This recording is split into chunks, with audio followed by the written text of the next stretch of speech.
সবাইকে, আবার একটা নতুন দিনে তোমাদের সাথে দেখা করতে চলে এলাম। আজকে আমি ইকো পার্কের পেছন দিকটা দিয়ে ঘুরছি। পেছন দিকটা মানে পুরো ইকো পার্কটা ঘুরছি।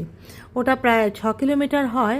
তো ঘুরছি, মাঝে মাঝে ছবি তুলছি। তো আমার ফোনে আবার স্ট্রাভা ইনস্টল আছে, পুরো ভাস্কর দেখে নেয় আমি কত স্পিডে হাঁটছি না হাঁটছি। আবার যদি দেখে স্পিড কমে গেছে তাহলে কিন্তু আমি আবার বকা খেতে পারি। এই জন্য আমি তাড়াতাড়ি হাঁটছি, ছবি খুব কম তুলেছি। খুব হেঁটে মানে একদম ঘেমে নিয়ে চুপচুপা হয়ে গেলাম। তো এখন এসে আমি এখানে দাঁড়িয়ে দাঁড়িয়ে কিছু ছবি তুলছি। এই রাস্তাটার শেষ প্রান্তে একটা আইল্যান্ড আছে। ওই আইল্যান্ডে বেশ কয়েকটা রিসর্ট আছে, আর ওখানে একটা ব্যাঙ্কোয়েট হলও আছে। আমার মনে হয় বিয়ে ওসব কিছু প্রোগ্রাম হয়।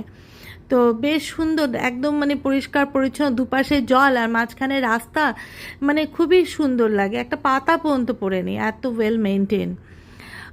তো এগুলো দেখে আমি মানে দেখে দেখে ছবি তুলছি। তো তখনই ভাস্কর বলল ওর দৌড় কমপ্লিট, ও 16 কিলোমিটার দৌড় ছিল, কমপ্লিট হয়ে গেছে। তো আমরা এখন বাড়ি চলে আসব। আমাদের এখন বাড়ি চলে আসার পালা। ওই যে দেখো, দেখা যাচ্ছে আমার হাজব্যান্ড দৌড়াতে দৌড়াতে আসছে। তো এখানে এসে এটা হচ্ছে ইকো পার্কের বাইরের গেটটা। সেখানে ওরা দাঁড়িয়ে দাঁড়িয়ে দেখে কত ক্যালোরি ওদের ঘাটতি হলো বা কী কী করলো, রেজিস্ট্যান্স ট্রেনিং, অনেক কিছু, অনেক ব্যাপার ওরা দেখতে থাকে।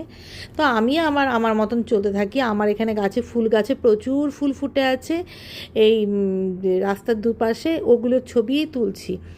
আর না দেখো, মাটির মধ্যে ফুলগুলো মানে নুয়ে গেছে, গাছের ডালগুলো প্রায় মাটি ছুঁয়ে গেছে। আর কিছুই না, দেখো কাঠগোলাপ ফুল, এমন কোনো নামি দামি ফুল না, সব সময় দেখা যায়।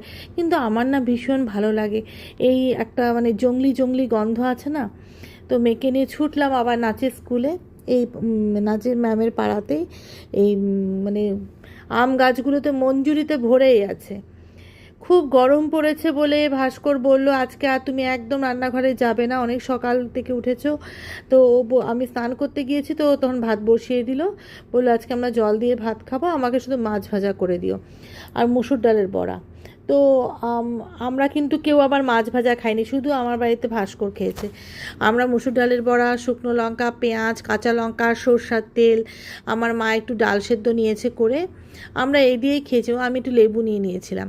আমার মেয়ে আমার ছেলে দুজনেই খেয়েছে, ওদের কোনো আপত্তি নেই, দুজনেই খুব ভালোবাসে খেতে। আমার মেয়ের আবার বন্ধুদের সাথে পার্টি আছে বিকেল 5:30টার থেকে। তো সেখানেও প্রমিস করেছিল যে ওয়াটারমেলনের রস বানিয়ে মানে জুস বানিয়ে দেবে ওর মা। তো আমি সেটা বানাতে না ভুলে গেছি। এখন দুপুর 4:30 বাজে, আমি এখন দৌড়ে দৌড়ে ওগুলো বানালাম, বানিয়ে ওদের দিয়ে এলাম। তোমরা সবাই ভালো থেকো।